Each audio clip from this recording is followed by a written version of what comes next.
A couple of weeks ago, we discussed Disneyland unveiling their first Walt Disney audio animatronic. We also discussed how the Walt animatronic broke down on opening day. Well, it would be safe to assume that after a few weeks of operations, the Walt Disney Company would have gotten all the bugs out of the system, and Walt is up and running as smooth as can be. Well, what if I were to tell you that's not the case, and Walt is looking much, much worse? But before we get into it, make sure you hit those like and subscribe buttons, and let's talk about it. So it looks like over in Disneyland out in California, the Walt Disney animatronic has had yet another little snafu, but this time instead of locking into place, Walt appears to be doing his best Weekend at Bernie's impression. Take a look. Ooh, that is depressing. Yep, there's good old Walt there doing the limbo for all to see. I mean, if Walt's granddaughter Joanna Miller wasn't mortified by the horrible looking animatronic, I'm sure this isn't making her feel much better.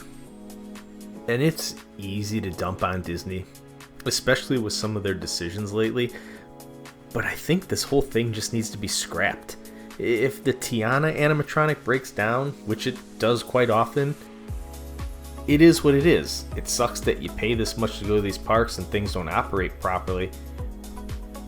But I get it that these things happen. There's wear and tear and things break down. And again, it's just unfortunate when you're trying to push the limits of technology. Sometimes things just don't work properly all the time.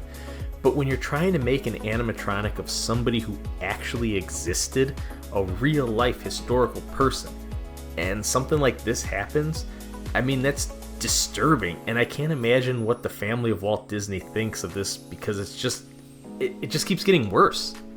And we know that Iger and the rest of the Disney company is just going to keep doing it. They'll fix it, put it back out there, because they don't really care about Walt. Walt the man is gone. And now Walt Disney the character is what they want to use going forward. And I feel like the company views him now the same way they do a Tiana or a random pirate animatronic that breaks down on Pirates of the Caribbean. And that's really unfortunate because Walt deserves better than this. And maybe this was the reason why his family pushed against this for so many years. It's unfortunate, it's disturbing, and honestly now it's starting to become a bit comical. And from what I hear, it doesn't seem to be much of a demand to see this animatronic and to see the show anyway. It's been open for a few weeks now, maybe even close to a month, and it's pretty much just a walk-on attraction, so it's clearly not generating the buzz and the excitement that Disney was hoping for. So, I mean, what do you guys think? Should they just get rid of this thing, or just keep pushing it out there despite the overwhelming majority of people not really being on board with this thing in the first place? Leave a comment, let me know what you think, and again, thanks for stopping by, and I'll talk to you guys later. Bye-bye.